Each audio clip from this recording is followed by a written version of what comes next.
Welcome students. अब हम अपना नेक्स्ट टॉपिक स्टार्ट करेंगे, how to data is collected. अभी तक हमने पढ़ा कि डाटा टू टाइप्स का होता है, primary data and secondary data. अब नेक्स्ट हमारा टॉपिक आता है कि हम डाटा को कैसे कलेक्ट करते हैं।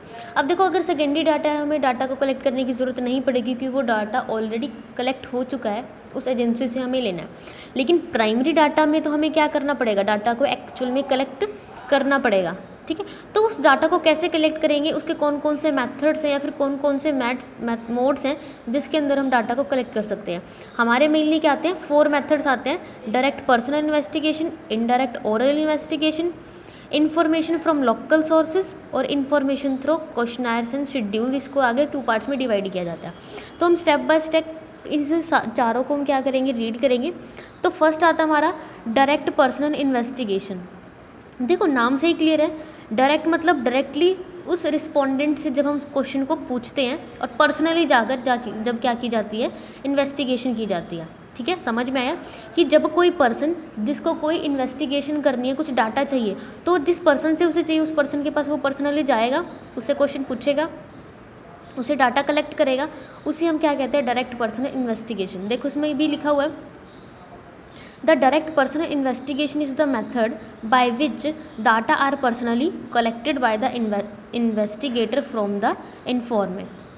ठीक है, मतलब जो इन्वेस्टिगेटर है वो इन्फॉर्मेट से, मतलब जिससे वो इन्फॉर्मेशन चाहिए उससे वो क्या करता है, पर्सनली उस डाटा को कलेक्ट करता है।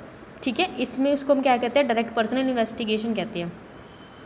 तो अगर वो इन्वेस्टिगेटर इन्फॉर्मेंट से पर्सनली डाटा कलेक्ट करता है, इट मीन्स उसके साथ क्या बनते हैं, कुछ ना कुछ डायरेक्ट रिलेशन एस्टेब्लिश करता है, मतलब डायरेक्ट उसके कॉन्टैक्ट में आता है, उससे बातचीत करता है।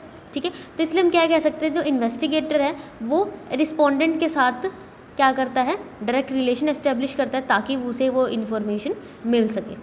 ठीक है, अब इन्वेस्टिगेटर अगर किसी पर्सन से क्या करना चाहता है, इन्फॉर्मेशन लेना चाहता है, तो उसके अंदर कुछ क्वालिटी भी होनी चाहिए। उसकी क्वालिटी क्या क्या होनी चाहिए, वो क्या होनी चाहिए, इंटेलिजेंट होना चाहिए, एफिशिएंट होना चाहिए, इम्पार्शियल होना चाहिए और टॉलरेंट पावर। अब देखो, आप किसी से इन्फॉर्मेशन कुछ पूछने जाओगे, कुछ लोग आपको आपको कोई पॉजिटिव एटीट्यूड के साथ आपको ट्रीट करेंगे, कुछ लोग आपको नेगेटिव एटीट्यूड के साथ काम करेंगे। तो आपको टॉलरेंस पावर भी होनी चाहिए, आप इम्पार्शियल भी होने चाहिए। इम्पार्शियल का मतलब किसी के साथ भेदभाव भी ना करें, एफिशिएंसी भी होनी चाहिए आपके साथ। ठीक है, तो इट मीन्स आप क्या कर सकते हो, अपनी इन्वेस्टिगेशन एरिया के अकॉर्डिंग आप अपना रिजल्ट निकाल सकते हो, डाटा को कलेक्ट कर सकते हो। नेक्स्ट आता है हमारी सुटेबिलिटी। सुटेबिलिटी का मतलब क्या होता है कि जो डायरेक्ट पर्सन इन्वेस्टिगेशन है वो कहाँ कहाँ पे सुटेबल है, हमें कहाँ कहाँ पे इसका यूज़ करना चाहिए। तो फर्स्ट आ जाएगा, the field of investigation is limited और नॉट वेरी लार्ज। जहाँ पे इन्वेस्टिगेशन का एरिया क्या हो, लिमिटेड हो। क्योंकि अगर इन्वेस्टिगेशन का एरिया आपका लिमिटेड नहीं होगा, बहुत बड़ा एरिया होगा, क्या आप सबसे पर्सनली जाके अपनी इन्फॉर्मेशन को कलेक्ट कर सकते हो, नहीं कर सकते। तो जहाँ पे इन्फॉर्मेशन का एरिया लिमिटेड हो या फिर बड़ा ना हो, वहाँ पे ही सूटेबल रहता है। उसके बाद है, एक greater degree of originality of data is required. जहाँ पे आपको जो डाटा चाहिए वो ओरिजिनल चाहिए, मतलब वहाँ पे कोई भी गलती नहीं होनी चाहिए। अगर आपको बिल्कुल ओरिजिनल डाटा चाहिए तो आपको एक्यूरेट डाटा के लिए आपको खुद उसी पर्सन से क्या करना पड़ेगा, पूछना पड़ेगा। तो इसके लिए आप कौन सा मेथड यूज़ कर सकते हो, डायरेक्ट पर्सन इन्वेस्टिगेशन को यूज़ कर सकते हो।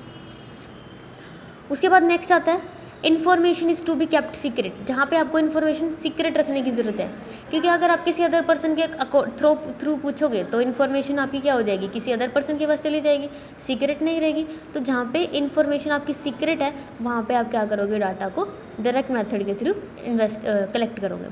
ओके, उसके बाद है, accuracy of data is to be great significance. जहाँ पे डाटा क्या होना चाहिए, एक्यूरेट होना चाहिए। सेम वही आ जाता है जो हमने सेकंड पॉइंट में पढ़ा।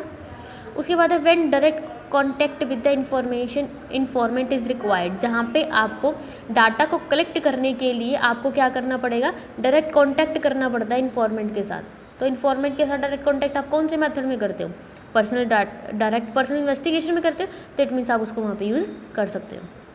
अब देखो, चाहे कोई भी मेथड है, उसकी कुछ मेरिट्स और कुछ डिमेरिट, कुछ लाभ तथा कुछ हानियाँ ज़रूर होती है।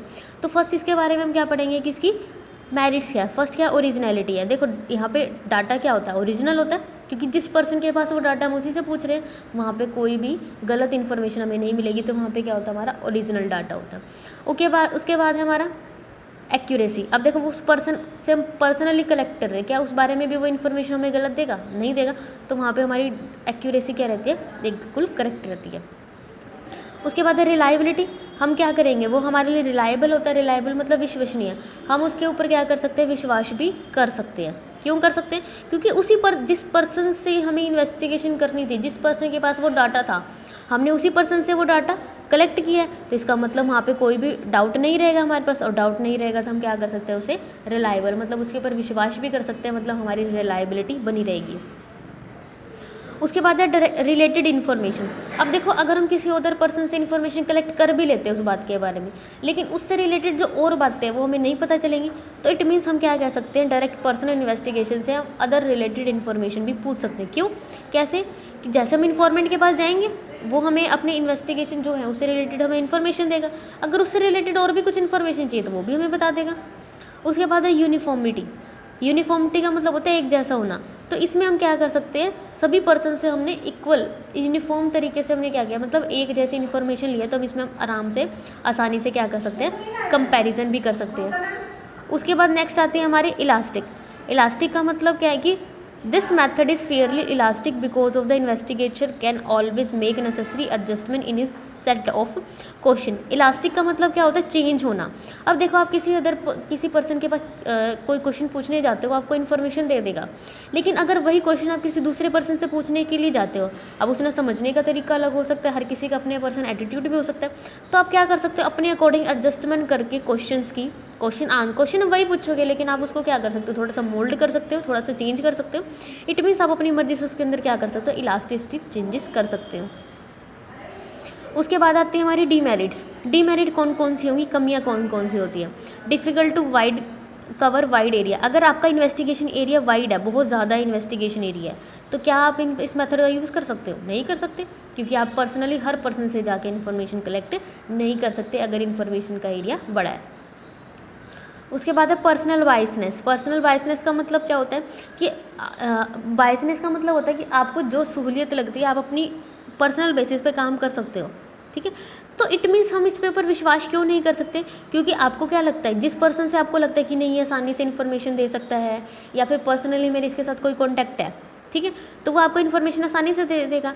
तो क्या आप हर पर्सन से इन्फॉर्मेशन कलेक्ट करते हो, नहीं, आपको जो सूटेबल लगता है सिर्फ उसी पर्सन से पूछते हो। तो इट मीन्स वहाँ पे क्या आ जाती है, पर्सनल बायसनेस आ जाते हैं, जिस वजह से वो हमारे लिए क्रेडिबल नहीं होता, इतना उपयोगी नहीं हो पाता।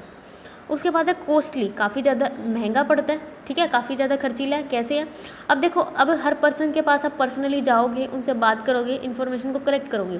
अब कुछ पर्सन, कितने सारे पर्सन्स होंगे, अब उनसे आप इन्फॉर्मेशन कलेक्ट करोगे तो टाइम भी आपका ज़्यादा लगेगा, आपकी मनी भी इन्वेस्ट होगी, मतलब मनी भी खर्च करनी पड़ेगी, आपको एफर्ट्स भी करने पड़ेंगे, तो इसलिए हम कह सकते हैं कि काफ़ी ज़्यादा कॉस्टली अफेयर है। उसके बाद है लिमिटेड कवरेज। लिमिटेड कवरेज का मतलब हम कुछ ही एरिया को हम क्या कर सकते हैं, कवर कर सकते हैं, हर एक एरिया को हम इन्वेस्टिगेशन के अंदर नहीं कर सकते, क्योंकि हम इसके अंदर जनरली क्या करते हैं, स्मॉल लेवल पे ही इन्वेस्टिगेशन करते हैं, क्योंकि लार्ज लेवल पे हमारे पास पॉसिबल नहीं हो सकती। अब पॉसिबल नहीं है तो हम क्या करेंगे, लिमिटेड कवरेज लेंगे, जिसकी वजह से हमारे कंक्लूजन रॉन्ग भी हो सकते हैं, ठीक है। तो आज हमने पढ़ा कि जो हमारे मेथड से डाटा को कलेक्ट करने के, उसका फर्स्ट मेथड पढ़ा, डायरेक्ट पर्सनल इन्वेस्टिगेशन, ठीक है। आपको समझ आया।